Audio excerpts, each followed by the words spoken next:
Orient Hebdo, Éric Bataillon. Bonjour, il est l'auteur de nombreux livres et articles de presse et il intervient régulièrement dans des débats sur les relations régionales, les fonctions de l'État ou la légitimité des pouvoirs. Après la crise des poubelles en 2015 au Liban, il lance le mouvement Citoyens et Citoyennes dans un État qui prend part aux manifestations populaires dès octobre 2019. Actuellement consultant auprès d'organisations internationales, Charbel Nahas est notre invité ce dimanche et vous pourrez réécouter son entretien en podcast sur notre site rfi.fr ou en téléchargeant notre application Pure Radio. Un entretien réalisé comme chaque semaine par Mathias Golchani.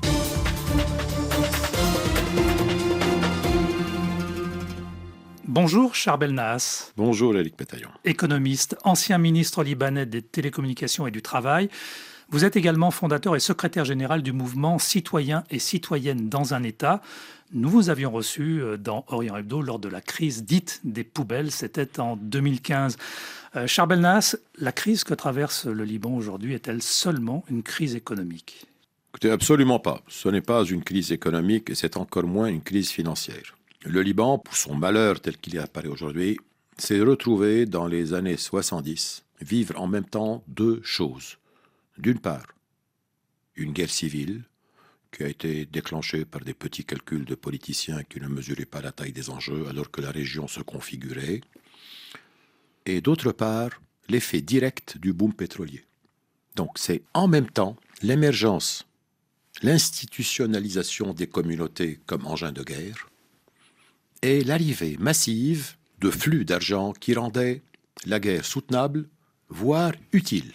Toute la société a été reconfigurée à partir de la conjonction de ces deux effets et il en a résulté un condominium très sophistiqué qui n'a rien à voir avec ce qui est écrit dans la Constitution, évidemment, de trois pôles.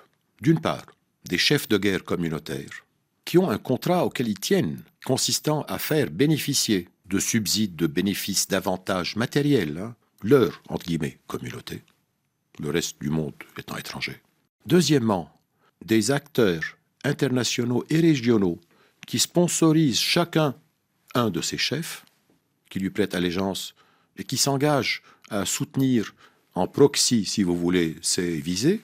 Et vu que ces deux pôles ont besoin de distribuer des bénéfices, il y a un troisième volet, un troisième angle qui est la pompe financière.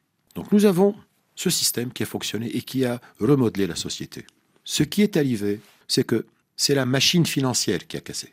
Elle ne pouvait pas ne pas casser parce qu'elle fonctionnait sur l'accumulation permanente de passifs, qu'on appelle les dépôts. Le Liban a reçu en net, en transfert de capitaux, durant les 30 dernières années, 250 milliards de dollars.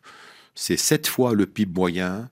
C'est supérieur en valeur réelle à tout le plan Marshall que les Américains ont mis en place pour l'Europe occidentale. Vous imaginez. Donc c'est ce truc-là qui a cassé.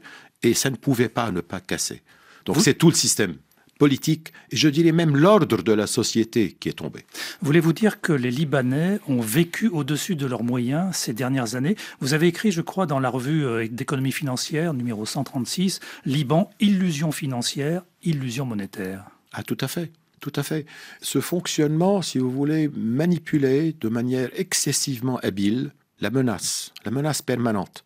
La menace de la guerre, du conflit, la menace même financière. Donc il fallait faire durer le rêve. Et d'autre part, l'organisation, certains l'appellent corruption, de la distribution de bénéfices. Alors il en a résulté une émigration massive, constante.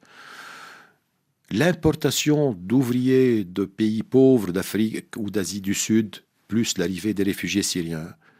Tout cela a fait que les Libanais ont vécu, durant toute cette période, en rendant l'instant infiniment précieux et l'avenir restant entouré de menaces. Et par conséquent, cette accumulation financière de pertes, en fait, ne pouvait pas ne pas exploser. Nous aurions aimé qu'une correction volontaire ait pu avoir lieu bien avant. J'ai essayé cela à plusieurs reprises.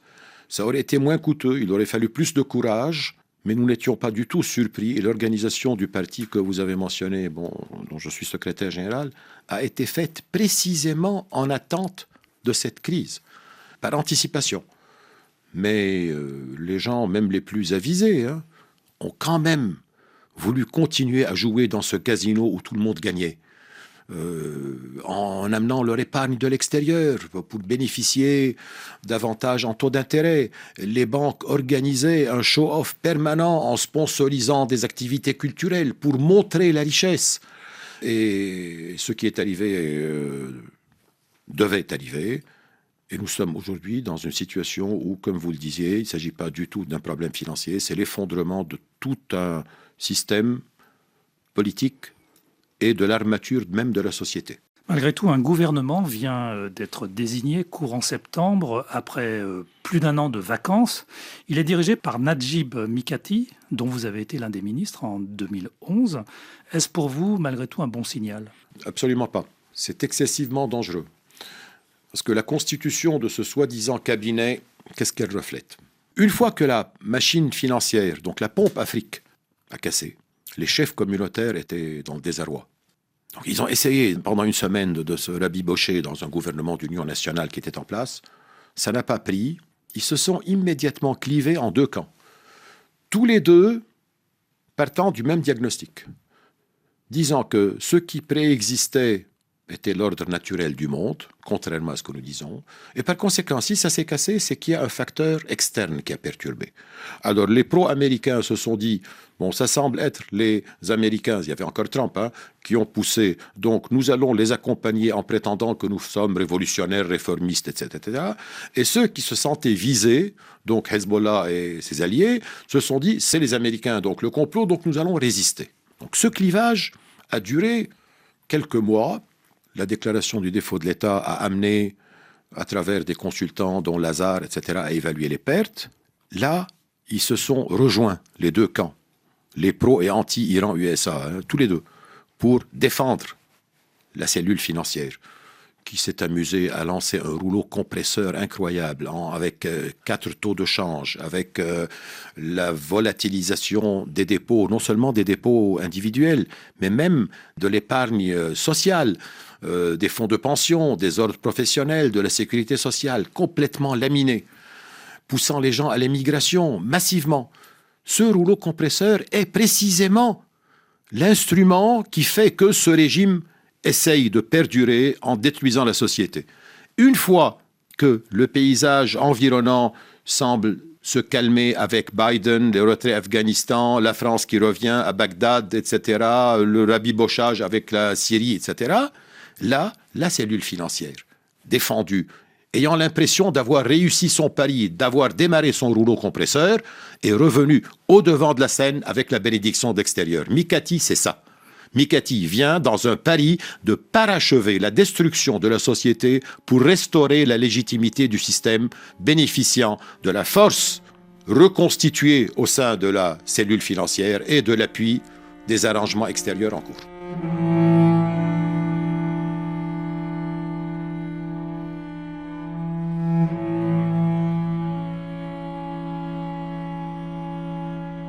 Orient Hebdo sur RFI. Charbel Nahas, votre mouvement citoyen et citoyenne dans un État se présente comme le premier parti d'opposition. Il est né de la contestation citoyenne. Sa principale revendication, l'instauration d'un véritable État laïque, donc non confessionnel. Est-ce possible au Liban ? Qu'est-ce qu'une crise ? Une crise, ça arrive rarement, les crises. On utilise le mot crise à toutes les sauces, mais le mot crise a un sens. La crise, c'est quand les choix sont imposés. C'est-à-dire quand ce qui constituait les références stables pour la population en termes d'institutions, etc., s'effondre. Et l'inconnu fait toujours peur. Donc, les changements de régime n'arrivent que dans les moments de crise. Les crises, c'est les guerres. Les crises, en France, 58, les crises, ce ne sont pas des situations durables. Donc, ce que nous proposons est une alternative à la restauration de ce même régime alors même qu'il vit de la dilapidation de la matière humaine de la société, de l'émigration, de la perte des avoirs, du démantèlement de tous les rêves, de toutes les ambitions. Donc, ce que nous proposons, c'est un changement de régime. Et là, comme je suis sur RFI, je pense que le Liban, la France s'intéresse au Liban, évidemment, des raisons historiques, tout ce que vous voulez, bien sûr, mais au-delà de ça, le Liban est un pays qui a connu, à un niveau extrême et je dirais exemplaire, 2 phénomènes qui concernent la plupart des pays du monde et la France en particulier. qui sont l'hyperfinancialisation. Je vais suggérer rapidement là quelques indicateurs. Les banques libanaises, en termes de dépôts, en termes de taux de bénéfice, etc., c'est relativement au PIB, c'est 5 fois les banques françaises ou même les banques suisses. Hein, c'est quelque chose de fou. C'est une hyperfinancialisation qui a atteint un point extrême et qui concerne tout le monde. La financialisation de l'économie sous le label de globalisation, etc., c'est l'organisation légitimée de la prédation à l'échelle internationale. Ça se pose au Liban comme cas extrême. Et deuxième chose, c'est le communautarisme institutionnalisé. Le communautarisme est devenu quelque chose qui est un levier, un argument essentiel de reprise en main par les pouvoirs de l'argent des sociétés, y compris de la société française. Et ce que nous voyons est tout à fait visible, jusqu'au point de menacer non seulement la légitimité de l'État, mais même la sécurité des appareils d'État. Donc je pense que plutôt pour les acteurs français, les politiques, les Français et les Françaises en général, de regarder le Liban comme étant une certaine nostalgie chrétien d'Orient, j'en sais rien, moi, chrétien et musulman et tout ce truc-là.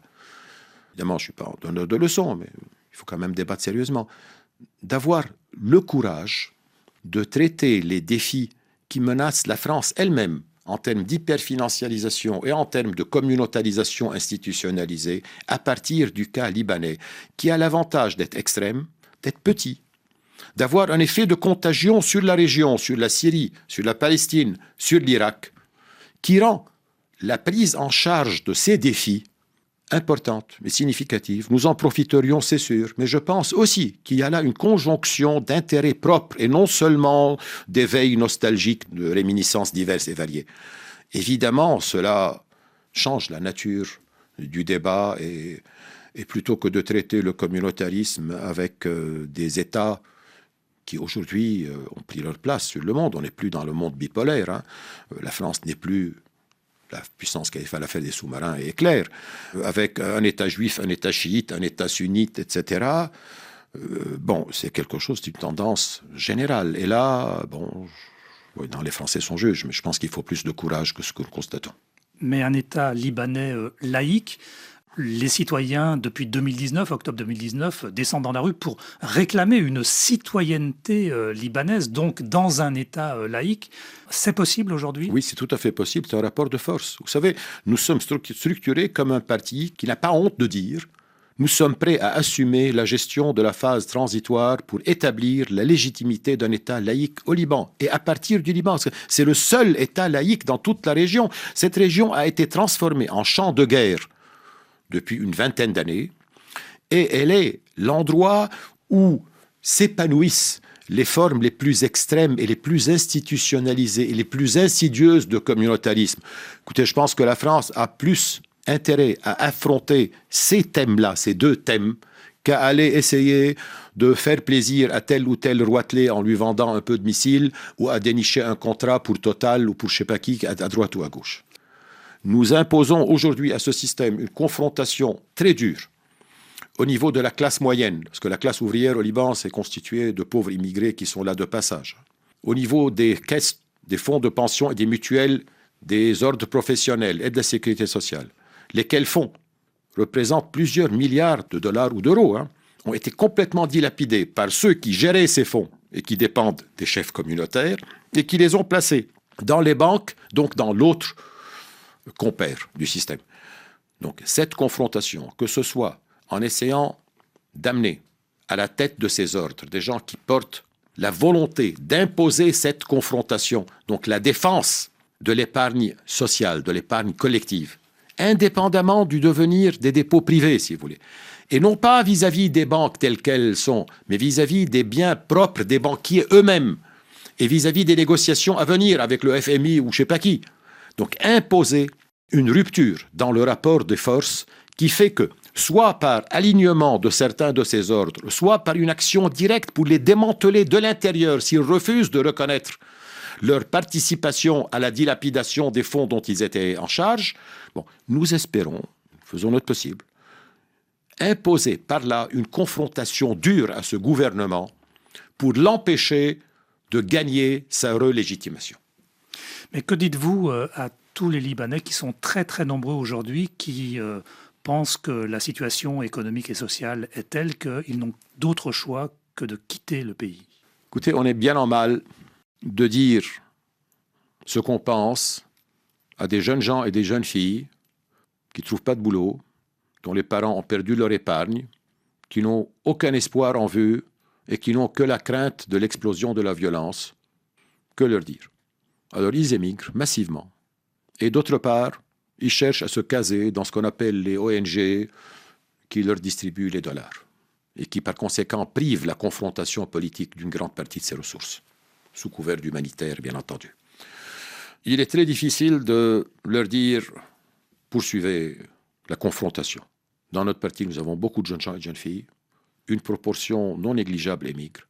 Nous allouons les tâches qui peuvent être opérées à distance à ceux qui sont dehors pour que ceux qui sont encore au Liban soient sur la confrontation. Mais la vraie réponse, si vous voulez, à votre question, c'est de leur dire, écoutez, personne ne choisit ni où ni quand il naît. Cette expérience que vous vivez est une expérience exceptionnelle. Un effondrement de ce genre dans une région aussi marquée par la violence, c'est une expérience qui peut donner un sens à votre vie plutôt que de vous soumettre à des rôles sociaux qui vous sont alloués, d'être monsieur ou madame, employé je ne sais pas où, notable je ne sais pas où, etc. Donner un sens à sa vie, c'est quelque chose qui vaut la peine de réfléchir. Battez-vous en quelque sorte. Battez-vous absolument. Merci, Charles Belnahas. Merci, Éric Bataillon. Secrétaire général du Parti citoyen et citoyenne dans un État. J'ajoute que vous êtes de passage à Paris pour rencontrer les responsables de la section européenne de votre mouvement.